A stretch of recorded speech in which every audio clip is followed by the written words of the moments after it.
Hi, y'all. Welcome, Moon Griffon Show. Great to have you with us as we rock and roll. 844-766-6607. Matthew James, Retirement Hotline, right here on the Moon Griffon Show. Your opportunity to be a voice. All right, a lot of stuff to cover today.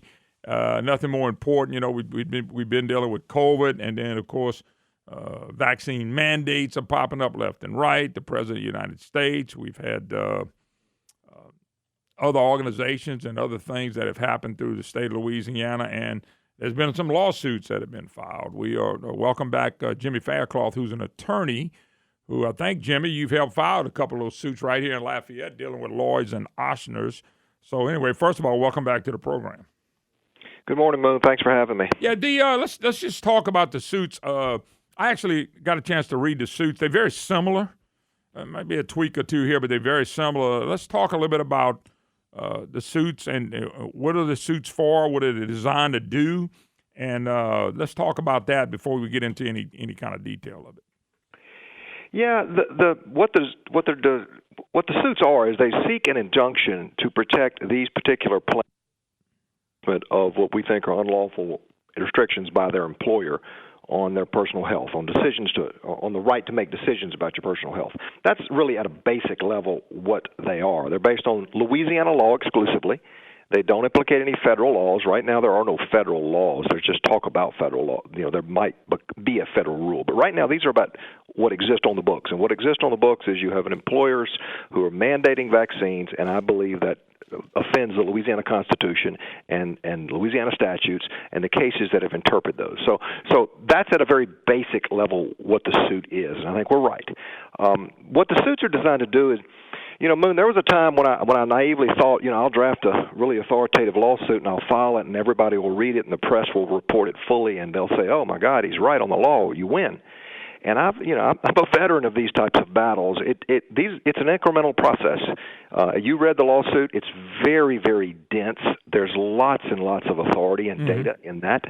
The media is going to report it bits and pieces as they see fit. Sure. And what happens is, yes, we're trying to win the litigation, but we're also trying to inform a larger issue that is very, very important that's going on in our country right now.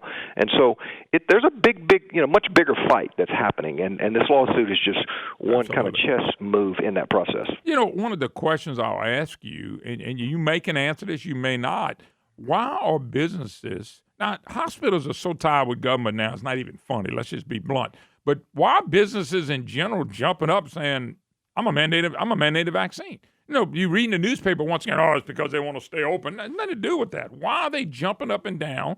Are they worried about more regulations coming on? The government's going to pound them? What are they so concerned about that they jump up and down and do this?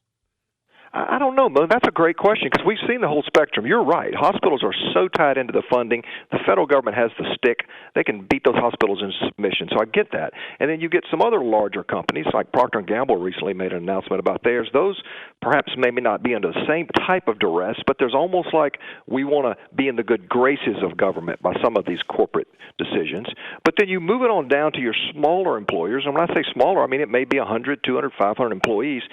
And we're getting lots of calls, and I honestly am scratching my head thinking, why would these employers get into this? Why would they not realize the slope that they've gone over? I don't understand it. I got a theory, and it may be far-fetched, but I think these companies, they read the media. The media is all one-sided now. They are scared to death, and this is the big theory of social media. Because what happens, they'll put, Moon and Jimmy's company, they're not requiring vaccines. We ought to not do business with Jimmy and Moon. I really think it's that type pressure. And I may be totally wrong on that. I think it's that type pressure that's putting it on there. There's pressure coming from something for these companies to jump up. And I'm not talking necessarily this suit, and we'll get back to it. But I just think it's so much pressure with social media and the media in itself making people look like they bad because they don't believe in a vaccine or don't believe in a mandate. Yeah, I think that's makes a lot of sense. I think that may be the most sensible explanation. But there's nothing else makes sense to me about this, that you're going to vaccine mandate people. By the way, I have no problem with the vaccine. I got a problem with the mandate. Yep. Yeah. So anyway, getting back to the suit, I noticed one of them's about 83, I think, nurses. I don't think the number's that big a deal because there are people out there that don't want to be mandated to be vaccinated. But they may not be on the suit. There's a whole lot. That's right. There's a whole lot of folks who are participating in the litigation, but they're not participating in litigation, but they've hired our firm to help carry this fight. So there's a lot more than just what you're seeing on the petition, because there's a lot of people who are afraid of reprisals from their employers, and there's lots and lots of other well-wishers who are contacting us saying, please, thank you for doing this, go forward. Yeah, and that's what I want people to know, because what people do is they look at the number and say, well, they ain't really that many. There's a lot of people out there that just don't want to get involved. They just want to keep working. But the bottom line is, if they go with the mandate, I just think you're going to see a lot of nurses and some doctors decide to move on. Not because of the vaccine. I think we got a couple of different arguments here. There are people that will not take the vaccine. I get that. I understand that. They have that right to do that. But there are people out there that just says, you know what, I don't want the vaccine right now. I want to wait a little longer. I know a lot of people like that. I'm going to wait. So they don't want to be mandated. And the mandate part, I think, is the part that you're concentrating on. Am I okay with saying that? No, that is exactly right. I told somebody yesterday, I said, look, I'm not opposed to the mandate. Opposed to the vaccine. I'm opposed to the government telling somebody they have to take it. I'm not opposed to chemotherapy, Mo. I'm opposed to the government telling somebody they have to take it. That's the point here. And so it's not just this isn't about the vaccine. This is about the personal autonomy, and at what point can the government invade that personal autonomy and say you have to do this? That's really what it's about. Yeah. But Jimmy, me and you talked about this before.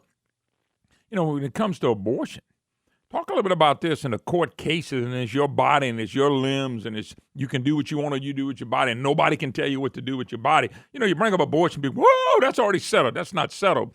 But they don't like using that. But the fact is, you used it last time you was on the program, how it's your body, the courts rule it's your body. All of a sudden, it's not your body. Yeah, I think the great irony of this fight is coming. The United States Supreme Court yesterday granted oral arguments in a couple of important cases. One of them is called Dobbs out of Mississippi. It's the Mississippi case that involves a statute in Mississippi that says no abortions after 15 weeks. It drew a bright line. Case has now worked itself up to the Supreme Court. It's set for argument. It's drawing all kinds of attention because it's going to call into question Roe versus Wade. In that case, the United States Solicitor General filed a brief for the plaintiffs against the abortion statute and making the argument for bodily integrity, calling it a vested, immutable right guaranteed by natural law, and that the management of the person's individual autonomy is the foundation of Republican government, citing Blackstone, citing Thomas Jefferson. They really plead the case. This is the same United States government that is saying that we have a right to insist that you receive injections of vaccines. Mm-hmm. It is impossible to reconcile those positions. Yeah. And so I think that's incredible, because in both cases you have the question of, yes, there's personal autonomy, and yes, the government at some level may be able to regulate that, but where is the clash, and at what point does one interest exceed the other? And what they're saying is that the interest of the individual to terminate a life exceeds the interest of the individual to say what medicine goes in my body. Now think about that. That's incredible. That's incredible. It is incredible.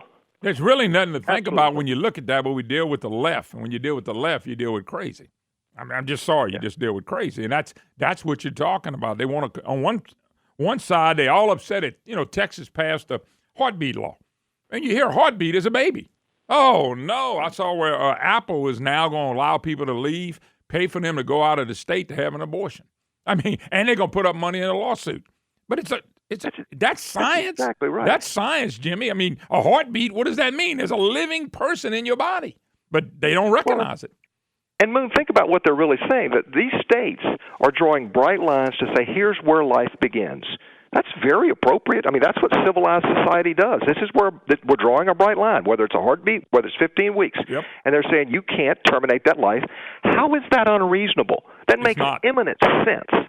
By the way, the science, God backs it up, but the science backs it up too, Jimmy. The science backs it up. And there's a lot of misinformation from a scientific approach in this, in the vaccines and in the things that we're looking at right now. I'm trying to follow this. Let me ask you a question. I always ask people, what do you think the chances on the suit are? What's the process? How long will this take? Will it be something we're going to know in a week, 2 weeks, 2 months, 2 years? What do you think the process will be? Well, we're going to get a quick ruling. The court's going to speak with the lawyers regarding the request for a temporary restraining order, which is simply an immediate order that stops the enforcement, and it would preserve the status quo. That's the first request, the TRO. The court will then set a quick hearing within the next 2 weeks, I would think, for a preliminary injunction, which is the next level of the injunction. That's also not a full trial. It's kind of an intermediate ruling. And then the court will have a full trial later. So we're going to get some rulings here within the next couple of weeks that give us an indication of whether we're going to get any immediate relief. But ultimately, there's going to be a trial, and there's going to be experts, and we're going to try this case. And we've got a lot of experts lined up from around the country who are going to come in and say, there's no proof that this vaccine is stunning transmission in the workplace. This is all part of some other initiative, because workplace safety can be achieved very easily by testing and monitoring and quarantining. You don't have to stick people with needles to protect the workplace, and we're going to have that trial. Yeah. You think this trial is going to end up being a United States Supreme Court or a state Supreme Court? Where do you think this goes?